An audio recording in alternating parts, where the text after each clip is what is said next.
Es Andrés Manuel López Obrador, el candidato por la presidencia de México, que nos acompaña en esta noche en Foro CNN 2012. Andrés Manuel, muchas gracias, bienvenido, gracias por estar con nosotros. Bienvenidos a las personas que nos acompañan, gracias por estar con nosotros, y a ustedes también, público que nos sigue en su casa, vía internet, en vivo, o vía televisión también. Andrés Manuel, quisiera tomarme 30 segundos para ofrecer una disculpa a los televidentes, al público que nos sigue vía internet por lo sucedido el día de ayer en nuestra transmisión con la candidata del Partido Acción Nacional, Josefina Vázquez Mota. Quiero decir que pues la candidata y todo ese equipo se portaron muy a la altura, siempre con una extraordinaria disposición, así que hemos reprogramado este encuentro con la ciudadanía, con ustedes también, para el próximo 2 de mayo será este encuentro. Una vez concluido con esta disculpa que es necesaria y obligatoria por parte de todo el equipo que conformamos este proyecto, pues vamos con las preguntas, Andrés Manuel, si te parece. De acuerdo. En tu campaña la has definido como un cambio verdadero. Un cambio verdadero. ¿A qué se refiere exactamente este cambio verdadero, Andrés Manuel? Bueno, le tuvimos que poner apellido a la palabra cambio. Le añadimos lo de verdadero porque la palabra cambio se ha manoseado mucho, se ha desgastado, se ha utilizado para engañar a la gente. Eso pasó en el 2000. Mucha gente de buena fe pensó que iba a haber un cambio porque se convocó a un cambio, pero no hubo ese cambio. Fue lo que se conoce como gatopardismo, eso que en apariencia las cosas cambian para seguir igual. Por eso nosotros hablamos de cambio verdadero. ¿Qué es el cambio verdadero? Bueno, es quitar a este régimen de corrupción, de injusticias, de privilegios, hacerlo por la vía pacífica, con la participación de los ciudadanos. Cambio verdadero es terminar con la corrupción, erradicar la corrupción. Esto no está en la agenda nacional y nosotros consideramos que es fundamental cortar de tajo con la corrupción. No solo eso, estamos planteando hacer un acuerdo con todos los ciudadanos para poner la honestidad por delante, para convertir la honestidad en estilo de vida y en forma de gobierno. Esto nos va a ayudar mucho. Puede ser que algunos estén pensando que con el combate a la corrupción no se va a resolver el problema de México. Yo sostengo que sí, porque nada ha dañado más al país que la deshonestidad de los gobernantes. Eso es lo que ha dado al traste con todo. Esa es la causa principal de la desigualdad social, de la desigualdad económica, de que pocos tengan mucho y muchos tengan poco, y a veces nada. Y también por la corrupción es que estamos padeciendo esta crisis de inseguridad y de violencia. Entonces, sí vamos a obtener beneficios. Por ejemplo, siempre se nos dice de que no hay presupuesto. Esa es la cantaleta. Y sí hay, y bastante. Nada más que no lo sabe la gente, porque no se garantiza en México el derecho a la información. Si hubiese una auténtica democracia, todos sabríamos al dedillo de cuánto es el presupuesto nacional, porque es dinero de todos. Eso no se dice.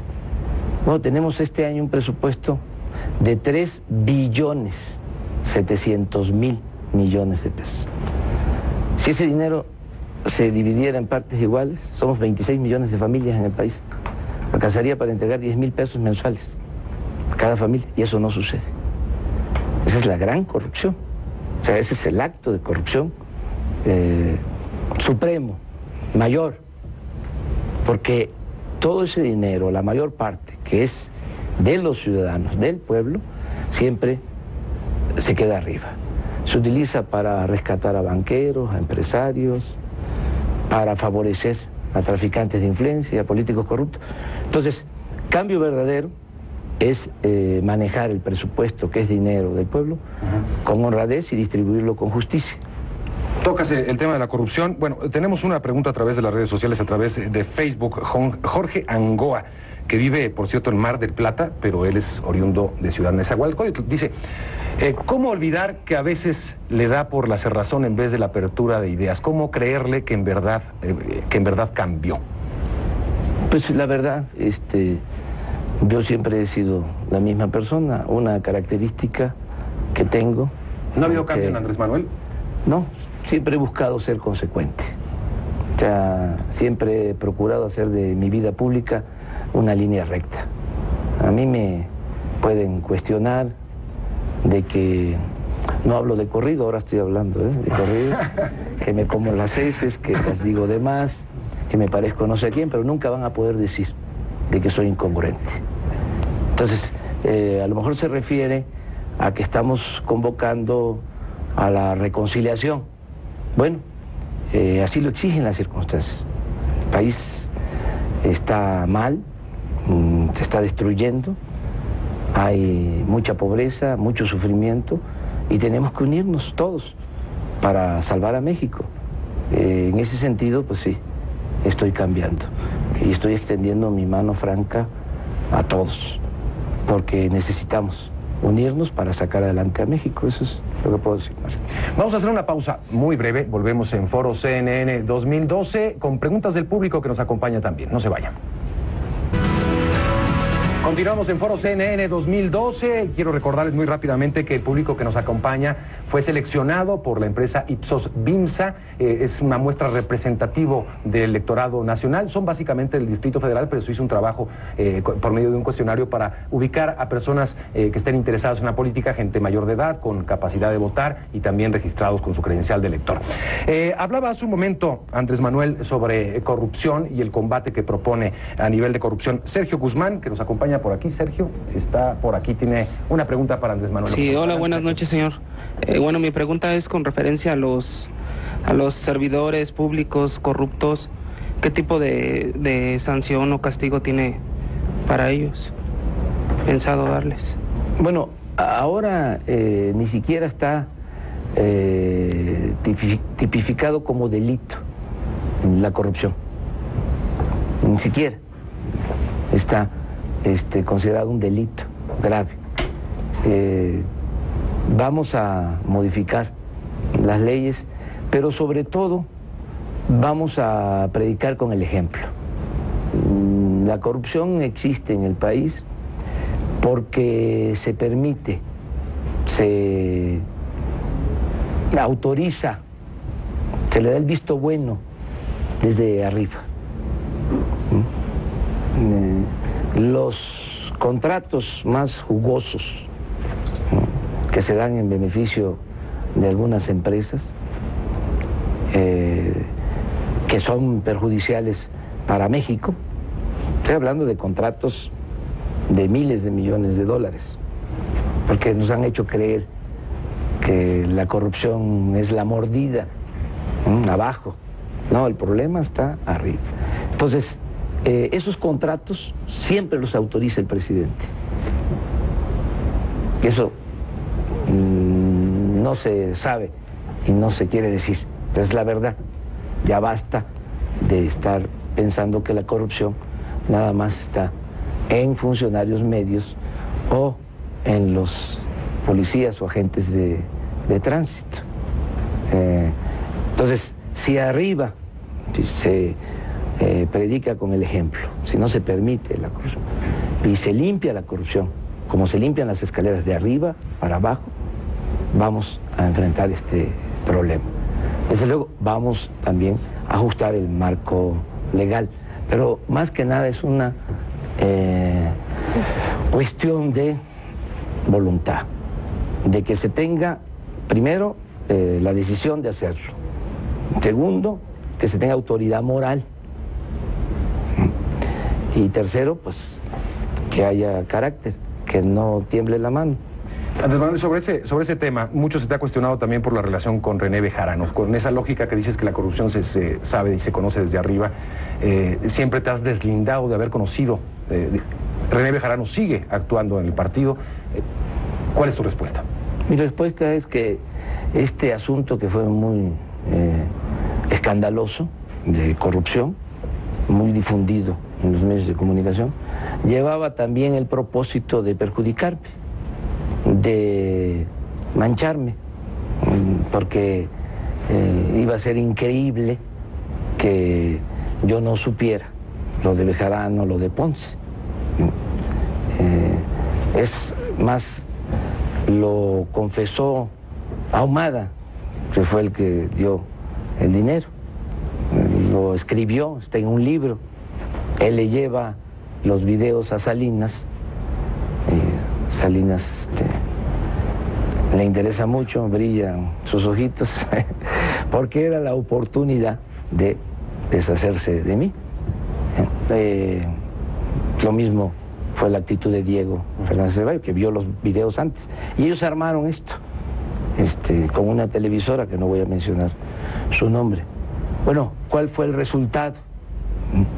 Que quedó claro de que yo no tenía ninguna relación con estos actos de corrupción, porque no establezco relaciones de complicidad con nadie.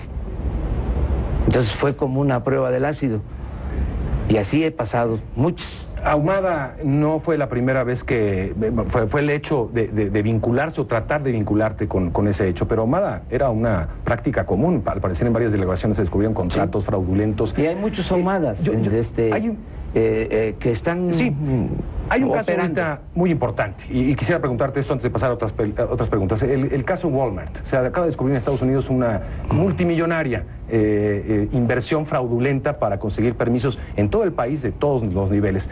Es la principal empleadora en nuestro país. Cerca de 200,000 personas trabajan en Walmart. Importante, evidentemente. Como gobierno, ¿qué harías? No permitir esa corrupción, no permitir esos sobornos. Es Walmart. Es lamentable que todos estos asuntos se ventilen en Estados Unidos, para empezar, porque le entregan sobornos al director de la Comisión Federal de Electricidad, al director operativo de la Comisión Federal de Electricidad, el segundo de la Comisión Federal de Electricidad. Un carro de lujo, un Ferrari, un yate, dinero efectivo. Se ventila en Estados Unidos. Allá se sabe. Aquí no actúan de inmediato. Recuerdo que le pidieron la renuncia o presentó su renuncia después de tanta presión de solo un diario y otros, pero básicamente el periódico Reforma estuvo tratando el asunto. Y entregó la renuncia el 15 de septiembre en la noche, para que la gente ni se enterara del asunto. Pero es un asunto. Acaba de salir también lo de sobornos entregados por empresas de Estados Unidos a quienes están encargados, responsables del mantenimiento de aviones y helicópteros en la Presidencia de la República. También sobornos. Esto es muy grave, porque por esos sobornos ni siquiera dan el mantenimiento en aviones, en helicópteros. Y ahora lo de Walmart, pues es lo mismo. O sea, tiene que hacerse una investigación y sí, genera empleos Walmart, pero no permitir la corrupción. No se puede permitir la corrupción ni en el sector público ni en el sector privado. Tenemos que hacer una pausa, volvemos enseguida con preguntas de ustedes. Estamos en Foros CNN, rumbo al 2012 con Andrés Manuel López Obrador. A través de nuestro portal cnnmexico.com hicimos un sondeo a la gente, a nuestros usuarios, sobre cuáles son los principales temas que creían. El primero resultó ser la economía, seguido por educación y después seguridad. Esos tres temas. En algunas otras encuestas pues varía el orden, ¿no? Evidentemente esto es un sondeo, no tiene nivel estadístico, pero nos ayuda también a seguir un poco. Tenemos una pregunta a través de Twitter al respecto de Jorge Barrón de Guanajuato. Ahí está. Sí, hace 6 años usted tenía una postura proteccionista en materia de comercio exterior. Ahora, ¿cuál es su postura? Bueno, en materia de comercio exterior, yo sostengo que tiene que haber apertura, no nos podemos cerrar al mundo. En un mundo globalizado tenemos que interactuar. Pero no estoy de acuerdo con la apertura indiscriminada y sin límites que se aplicó y que se sigue llevando a la práctica, porque se puso a competir al productor nacional con el productor del extranjero en condiciones de desigualdad, porque el productor del extranjero recibe subsidios, créditos baratos, apoyos. Es básicamente sobre gobiernos. TLC, básicamente. Sí, en general, sí. Hablando de apertura. Y el productor nacional está abandonado a su suerte. Esto también aplica para el caso de las empresas nacionales que han quedado desprotegidas con tratados. México es de los países que tiene más tratados comerciales en el mundo, pero no se protege al empresario nacional. Por ejemplo, acaban de firmar un tratado con China y van a permitir la introducción de calzado de manera abierta. Pues esto afecta a 40,000 productores de calzado de Guanajuato.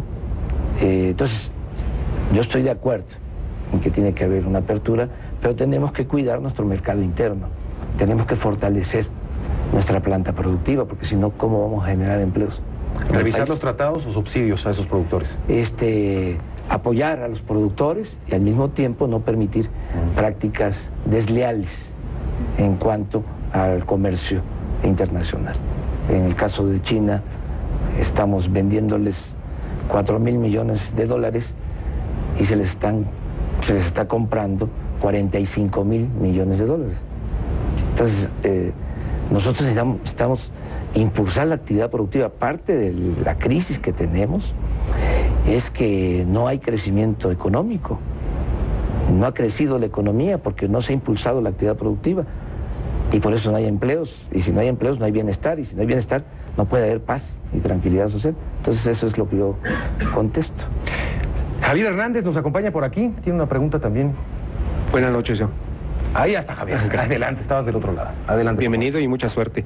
Mi pregunta es, si usted llegaría a la presidencia de la República, ¿continuaría con el programa del Seguro Popular? Sí, y lo vamos a mejorar, porque a veces ni es seguro ni es popular, porque no hay médicos en muchas clínicas, en centros de salud, no hay medicinas. Además es un cuadro básico, no están todas las medicinas que se requieren. Yo estoy planteando que se garantice el derecho a la salud, atención médica y medicamentos gratuitos para los que no tienen seguridad social. Entonces sí, vamos a continuar con el Seguro Popular, pero lo vamos a mejorar.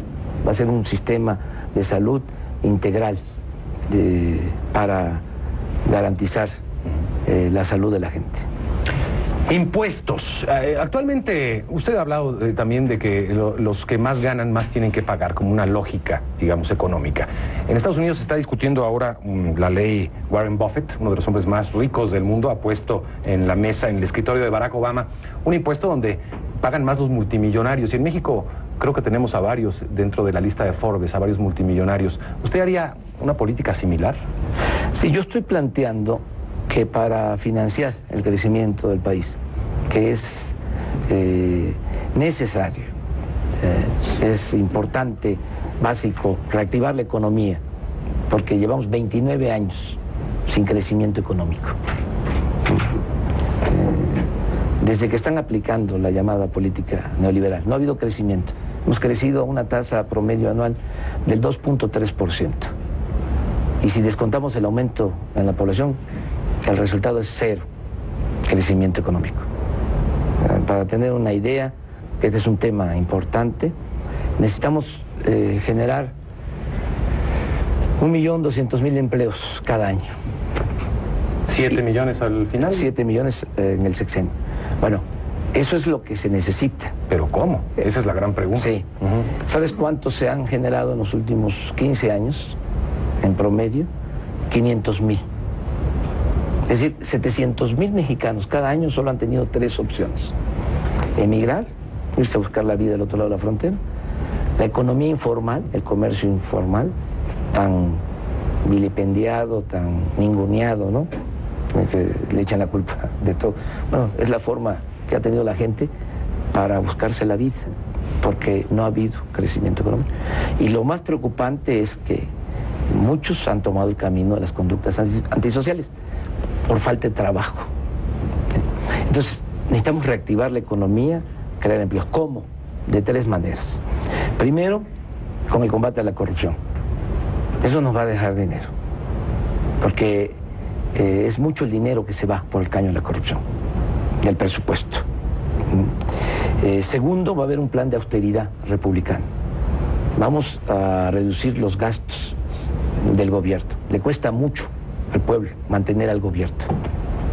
Decirlo de manera coloquial, es un gobierno mantenido y bueno para nada. Bajar los salarios de la burocracia del alto. De los de arriba. ¿Eso se puede a nivel ejecutivo? Claro. ¿Un ejecutivo con un decreto? ¿Cómo? Sí, a mí me toca como presidente presentar la iniciativa de ley de presupuesto. Es facultad de la Cámara de Diputados aprobarlo, pero yo voy a mandar un presupuesto austero. Vamos a reducir a la mitad los sueldos de los altos funcionarios públicos. No va a pasar nada. Los altos funcionarios públicos de México ganan el doble de lo que ganan los funcionarios públicos de Brasil. Hay funcionarios públicos de México que ganan más que lo que recibe el presidente Obama de Estados Unidos. Y vamos a terminar con toda la parafernalia de poder. Ya no van a haber helicópteros y aviones privados, ¿no? No va a haber, ahora que hablaban de la atención médica, la gente no sabe, pero todos los funcionarios públicos del más alto nivel, los de arriba, tienen atención médica privada. ¿Cuánto cuesta eso en el presupuesto? 6,000 millones de pesos. Se hacen hasta cirugía plástica a costillas del erario. Entonces, vamos a reducir todo ese gasto improductivo necesario. No es quitarle a los trabajadores al servicio del Estado, que ganan poco. Estoy hablando de los de mero arriba. Esto nos va a permitir ahorrar 300,000 millones de pesos. Lo tengo ya bien analizado.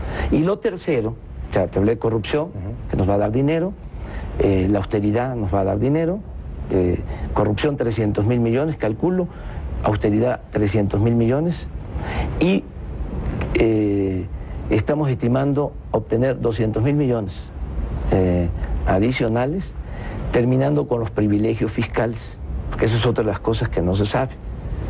Que también pasa por diputados y senadores, ¿no? Sí, en general, no pagan impuestos, o pagan muy poco, o se los devuelven los que tienen más ingresos en el país. No se cumple con la Constitución, que establece que los impuestos se tienen que cobrar de manera progresiva, que tiene que pagar más el que tiene más. Esto no pasa. Paga impuesto el pueblo raso, los trabajadores asalariados, la clase media, pequeños, medianos empresarios, pequeños, medianos comerciantes, pero los de mero arriba no pagan impuestos. Walmart paga muy poquito. Las corporaciones más grandes no pagan impuestos, porque tienen una serie de privilegios. Entonces, sin autoritarismo, porque no vamos a actuar de esa manera, los vamos a convencer, los vamos a persuadir de que ya no es posible que esto siga sucediendo. Nos han engañado de que el problema fiscal es que no pagan impuestos los de la economía informal, los del comercio informal. Quieren que pague impuesto el bolero, el viene, o sea, ¿y de dónde? O sea, si eso están buscando la vida. Bueno, vamos a tener un sistema en donde todos van a manifestar cuánto tienen de ingreso y de manera sencilla van a decir, yo, de acuerdo a una fórmula, me corresponde contribuir con esto. Lo vamos a hacer en general, pero el problema, ¿sí?, está en que las grandes corporaciones no pagan impuestos. Tengo que hacer una pausa, sí. Tenemos que ir a Atlanta con noticias, con nuestros colegas en Atlanta, y volvemos a Foro CNN. Quiero recordarle que ya somos Trending Topic número 3 en Twitter, así que vamos bien en redes sociales por el momento. Volvemos enseguida. Continuamos en Foro CNN, rumbo al 2012 con el candidato de la izquierda mexicana, Andrés Manuel López Obrador.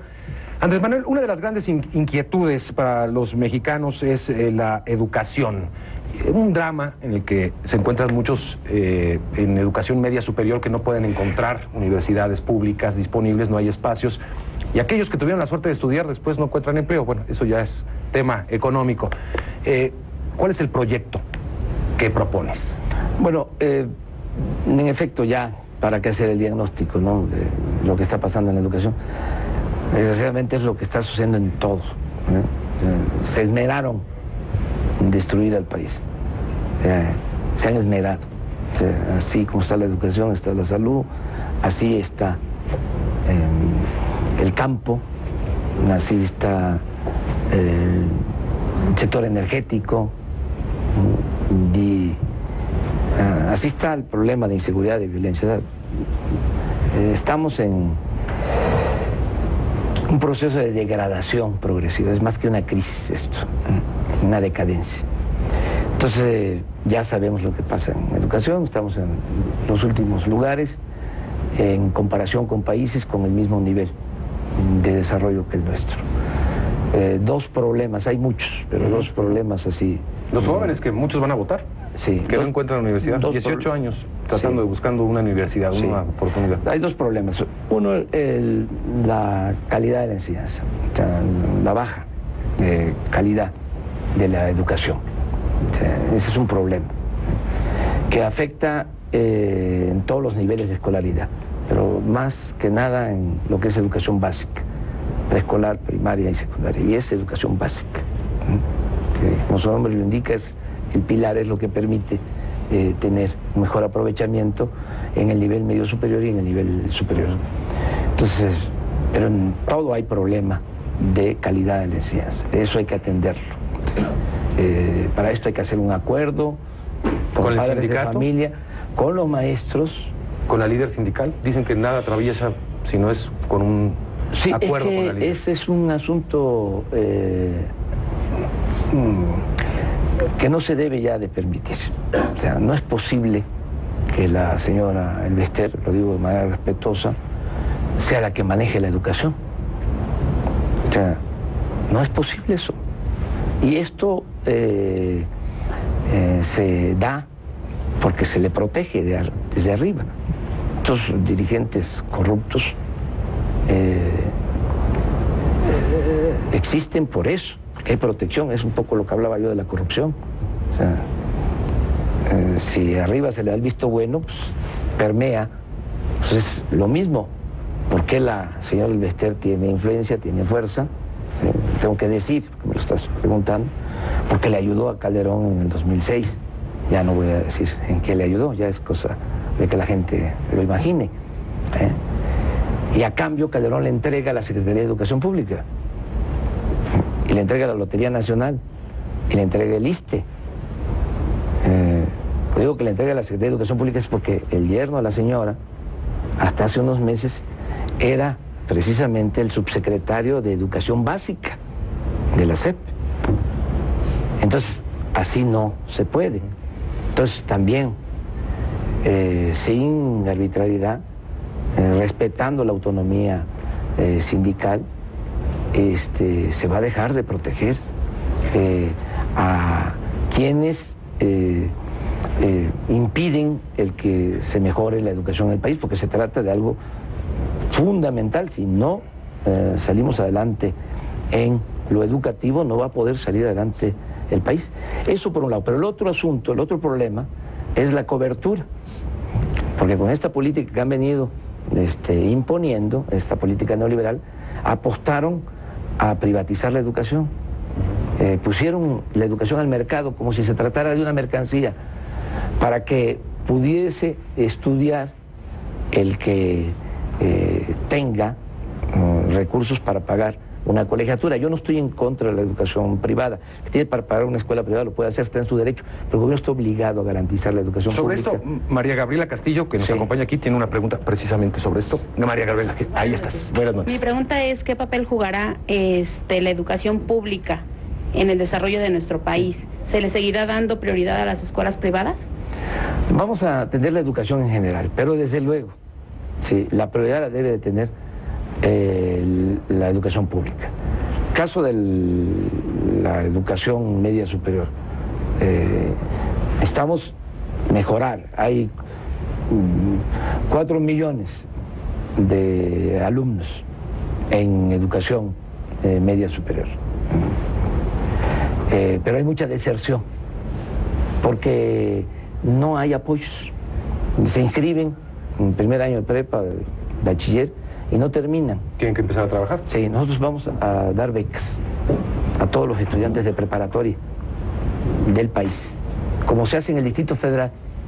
Aquí todos los estudiantes de preparatoria públicas tienen una beca mensual, de acuerdo a la calificación que obtienen. Eso lo vamos a extender a nivel nacional.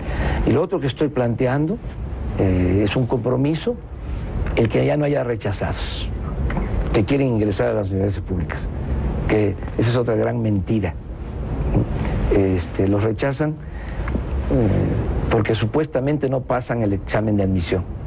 No es que no pasen el examen de admisión, es que no hay cupo, claro, no hay espacio. Se rechazan desde hace muchos años a 300,000 jóvenes. Acaban de presentar examen de admisión en la UNAM, 120,000 muchachos. Van a poder ingresar 10,000, 110,000 rechazados. Eso ha sido muy irresponsable, porque es preferible, ya no hablemos de que la educación es la base del desarrollo, que la educación es el fundamento de la democracia, que la educación es la mejor herencia que pueden dejar los padres a los hijos. No, no, no, no, no. Es mejor tener a los muchachos, a los jóvenes, estudiando becados que tenerlos en la calle. Las cárceles están llenas de jóvenes. De los 60,000 asesinados que han habido en esta guerra, como le han llamado, la mayoría jóvenes. ¿Sí? Mantener a un recluso en una cárcel cuesta 120 pesos diarios.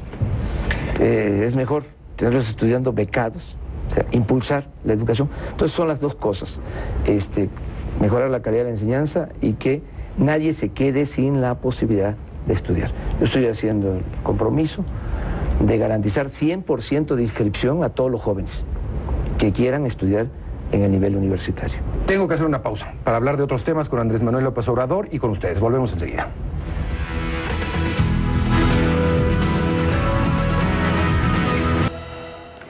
Buenas tardes, mi nombre es Francisco Álvarez y mi pregunta es para Andrés Manuel López Obrador.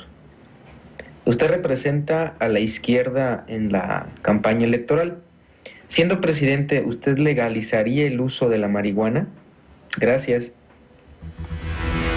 Pues ahí está la pregunta de Francisco a través de iReport. Gracias a Francisco. La pregunta directa, Andrés Manuel. Sí, mira, yo no voy a encabezar un gobierno de ocurrencias. Yo voy a actuar a partir de lo que convenga. Vamos a analizar bien las cosas. Esto es un asunto delicado, tenemos que ver si eso es lo que conviene, ¿sí? O no. Voy a tener todos los elementos, ¿no?, para tomar una decisión.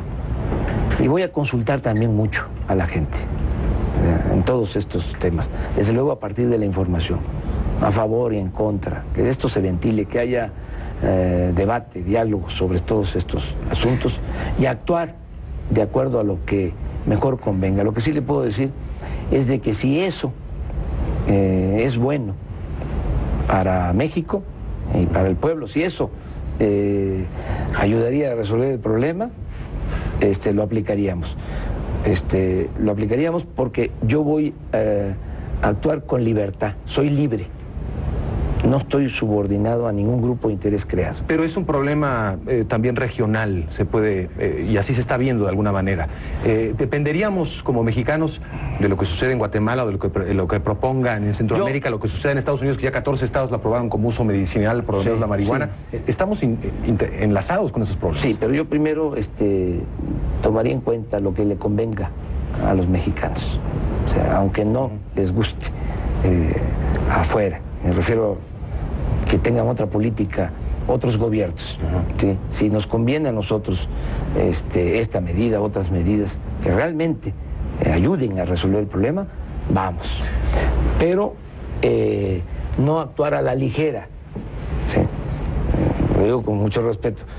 No voy a hacer lo que se hizo al principio de este sexenio, de que se le pegó un garrotazo a lo tonto, al avispero, y nos metieron en todo este problema, precipitaron el problema, lo agravaron, o sea, porque no tenían un diagnóstico, ¿sí?, de lo que estaba pasando. No sabían, por ejemplo, el grado de penetración de la delincuencia organizada en gobiernos municipales, en gobiernos estatales.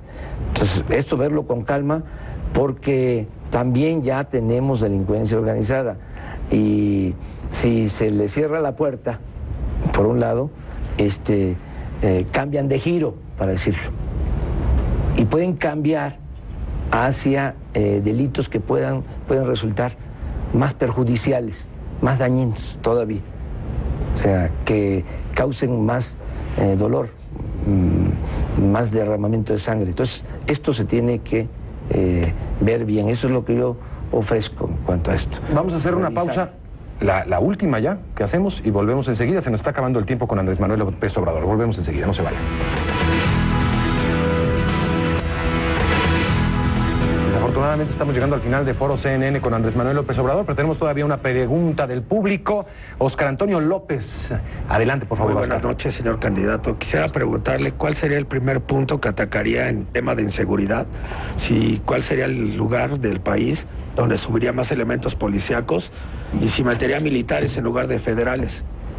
Bueno, esta es una buena pregunta, porque es el tema. Hay dos problemas que le preocupan mucho a la gente: la falta de trabajo y la violencia. ¿Qué haríamos nosotros? Dos cosas que son fundamentales para garantizar la tranquilidad y la seguridad pública. Primero, atender las causas, que haya trabajo, que haya bienestar, que se atienda a los jóvenes. La paz y la tranquilidad son frutos de la justicia, y los problemas que se originan por la falta de trabajo, por la falta de oportunidades, no se resuelven solo con medidas coercitivas. O sea, no basta con el ejército, con la marina, con las policías, con cárceles, con amenazas de mano dura, con leyes más severas. Hay que atender las causas del delito. Eso es lo primero. Lo segundo, no permitir la corrupción en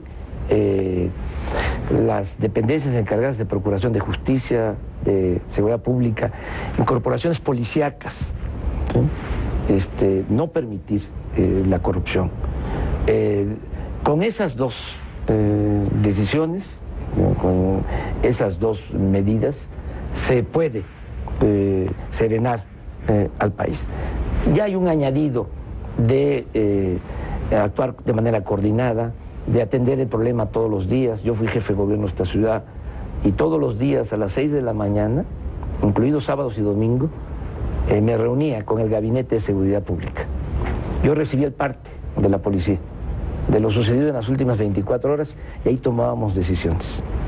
Entonces ahora no existe esa coordinación, no hay mando único. Entonces estoy ofreciendo de que como presidente a las 6 de la mañana voy a tener todos los días una reunión con el Gabinete de Seguridad. Va a estar conmigo todos los días el secretario de la Defensa, el secretario de Marina, el secretario de Seguridad Pública, el secretario de Gobernación, el procurador.